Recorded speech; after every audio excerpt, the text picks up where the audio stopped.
एक गोष्ट लक्षात घ्या, ज्यानं झोपेचं सोंग घेतलेलं आहे त्याला झोपेतून जागा करता येत नाही. जो खरंच झोपलेला आहे त्याला झोपेतून जागा करता येत.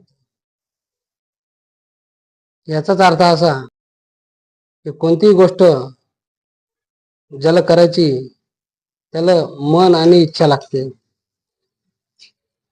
सांगायचं तात्पर्य हेच